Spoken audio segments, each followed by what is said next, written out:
आप सभी का स्वागत है। दो चर वाले रैखिक समीकरण युग्म को हल करने के लिए वज्रगुणन विधि या क्रॉस मल्टीप्लिकेशन मेथड पर चर्चा की जाएगी। इस विधि की विशेषता यह है कि इस विधि से प्रश्न को हल करने में अन्य विधियों की अपेक्षा बहुत कम समय लगता है। आइए इस विधि पर आधारित एक प्रश्न देखते हैं।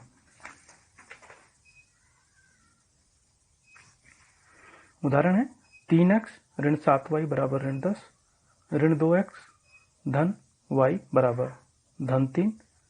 समीकरण नंबर 1, समीकरण नंबर 2। इस विधि से प्रश्न को हल करने के लिए एक नियम हम ध्यान रखेंगे, उसका नाम है 2 3 1 2 नियम। इस नियम को याद कर लेंगे, 2 3 1 2 नियम। अब ये 2 3 1 2 क्या है, इसको समझते हैं। x वाले जो पद हैं इनके ऊपर 1 लिखिएगा, y वाले जो पद हैं उनके ऊपर 2 लिखिएगा और अचर वाले जो पद हैं उनके ऊपर 3 लिखिएगा। अब जो 2 और 3 लिखा हुआ है इसके ठीक बीच में थोड़ा नीचे लिखते हुए थोड़ा नीचे की ओर x लिख लीजिएगा। 3 और 1 इनके बीच में y लिख लीजिएगा। 1 और 2 इनके बीच में ऋण लिख लीजिएगा। अब यहां देखिएगा 2 लिखा हुआ है, 2 का मतलब ये y के पदों को हमने 2 के रूप में लिखा था, तो y पदों के जो गुणांक हैं उनको हम लिख लेते हैं। तो y का यहाँ गुणांक है ऋण 7, तो थोड़ा इससे नीचे लिखेंगे, तो ऋण 7 और यहाँ पर गुणांक धन 1 3 यानी कि अचर पद, तो ऋण 10 धन 3 ऋण 10 धन 3।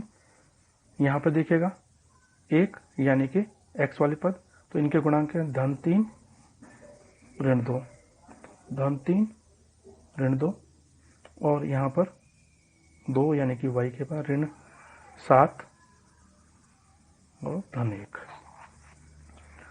अब यहाँ पर हम क्रॉस मल्टीप्लिकेशन की प्रक्रिया को आरंभ करते हैं। तो देखिएगा यहाँ लिख लीजिएगा x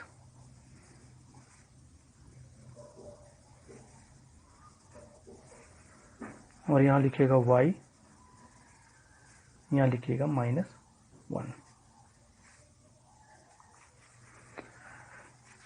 x के नीचे देखिएगा यहाँ पर हम क्रॉस मल्टीप्लाई कैसे करते हैं।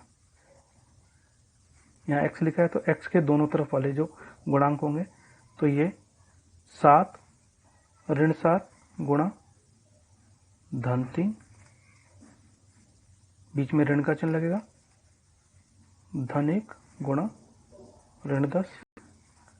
y यानी y के दोनों तरफ के जो गुणांक है इनका क्रॉस मल्टीप्लाई, तो इसका गुणा इधर, इसका गुणा इस तरफ, तो ऋण 10 गुणा ऋण 2, बीच में ऋण का चिन्ह, धन 3 गुणा धन 3। ऋण 1, तो ऋण 1 के दोनों तरफ के जो गुणांक है उनका क्रॉस मल्टीप्लाई, तो धन 3 गुणा धन 1 ऋण 7 गुणा ऋण 2।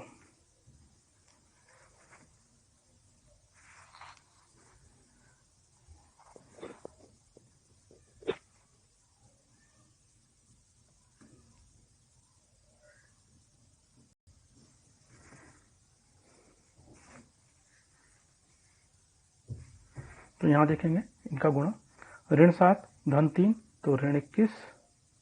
यहाँ देखेंगे ऋण धन ऋण, तो यहाँ उत्तर आता है धन, तो धन 10 से कम 10 y बटा ऋण और ऋण धन, तो 10 दूनी 20, यहाँ धन धन ऋण ऋण 3 तियाँ 9 ऋण 1, यहाँ पे गुणा करते हैं, दोनों चिन्ह समान है, 3 एकम 3 धन का चिन्ह, यहाँ चिन्ह देखिएगा ऋण ऋण ऋण, 3 बार ऋण आया तो तीनों का गुणा करके ऋण 7 दूनी 14।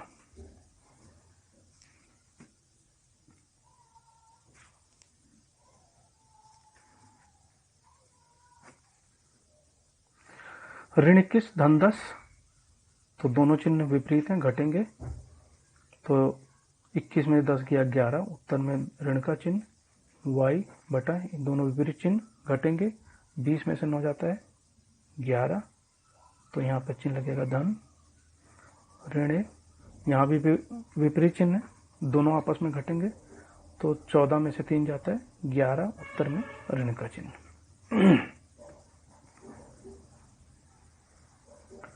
यहाँ पर x वाला पद और अचर पद, इनको उतार लें, ऋण 1 बटे ऋण 11, इनका वज्र गुणन करेंगे। x का गुणा ऋण 11 में, तो ऋण 11x बराबर ऋण 11 ऋण 1, तो धन 11। यहाँ पर x का मान निकालना है, तो धन 11 और ये ऋण 11 बराबर के दूसरी तरफ जाएगा, तो ये बटे में आएगा, भाग में आ जाएगा। तो 11 एकम 11, 11 एकम 11, तो ये उत्तर आता है ऋण 1, यानी x का मान ऋण 1। इसी तरीके से y बटे धन 11 बराबर ऋण 1 बटे ऋण 11, इनका भी वज्र गुणन करेंगे।